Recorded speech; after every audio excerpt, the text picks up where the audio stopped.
नमस्कार। आज हम जानेंगे भगवान श्री गणेश जी का जन्म कैसे हुआ, उनकी उत्पत्ति कैसे हुई। शिव पुराण के अनुसार भगवान शिव के पास बहुत से गण थे जो उनके सभी देवताओं का सम्मान करते थे, लेकिन देवी पार्वती के पास कोई गण नहीं था।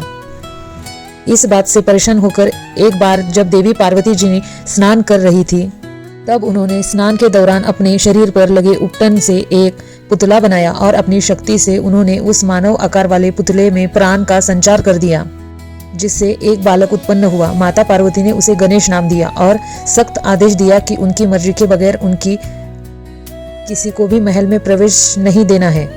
इस बीच शिव जी हिमालय से तपस्या पूरी करके लौटे और पार्वती जी के महल के अंदर प्रवेश करने का प्रयास किया, लेकिन गणेश जी ने अपने माता की आज्ञा का पालन करते हुए शिव जी को महल में प्रवेश करने से मना कर दिया, जिससे गणेश जी को शिव जी के प्रतिरोधक का सामना करना पड़ा। आज्ञानता और क्रोधवश शिव जी ने अपने त्रिशूल से गणेश का वध कर दिया और पार्वती जी के महल में प्रवेश कर लिया।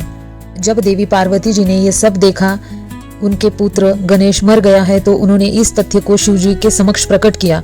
भगवान गणेश की उत्पत्ति कैसे हुई। पार्वती जी उग्र हो गई और उन्होंने काली का रूप धारण कर लिया और घोषणा कर दी कि अगर गणेश का जीवन पुनः बहाल नहीं किया गया तो वह समस्त सृष्टि को नष्ट कर देगी। भयभीत भगवान शिव ने गणेश के सिर को वापस न जोड़ पाने की अपनी अक्षमता को स्वीकार किया और बताया कि उनके त्रिशूल का प्रभाव उल्टा नहीं हो सकता। तब भगवान शिव ने भगवान विष्णु से अनुरोध किया कि वह उस पहले प्राणी का सिर लेकर आएंगे जो मार्ग में सबसे पहले अकेला मिले, यानी जो अपनी माँ के साथ न हो। ऐसा ही किया गया। विष्णु जी एक हाथी के बच्चे का सिर लेकर आए। शिव जी ने वह सिर गणेश के शरीर के ऊपर रख दिया और अपनी शक्ति से गणेश जी को जीवन दान दिया। इस प्रकार गणेश जिंदा हो गए।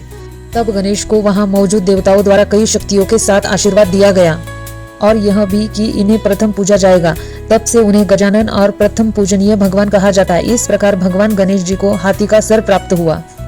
सबको जान के यह आश्चर्य होगा कि भगवान शिव भगवान गणेश के मूल मस्तक को पुनः स्थापित नहीं कर सके, क्योंकि उनकी आध्यात्मिक शक्तियां सीमित है। गणेश का सिर कट जाने के बाद उसे राख में दबा दिया गया। भगवान शिव को त्रिशूल का प्रभाव पलट नहीं सकता। यह स्वयं के द्वारा किया गया विनाश वापस नहीं कर सकते। यह प्रकृति का नियम है। यह त्रिमूर्ति ईश्वर सर्वोच्च भगवान आदि गणेश के कानून से बंधे हैं। वे केवल निर्धारित कार्य ही पूर्ण कर सकते हैं, वे कुछ भी बदलाव नहीं कर सकते। तब से श्री गणेश को सर्वप्रथम पूजा जाता है।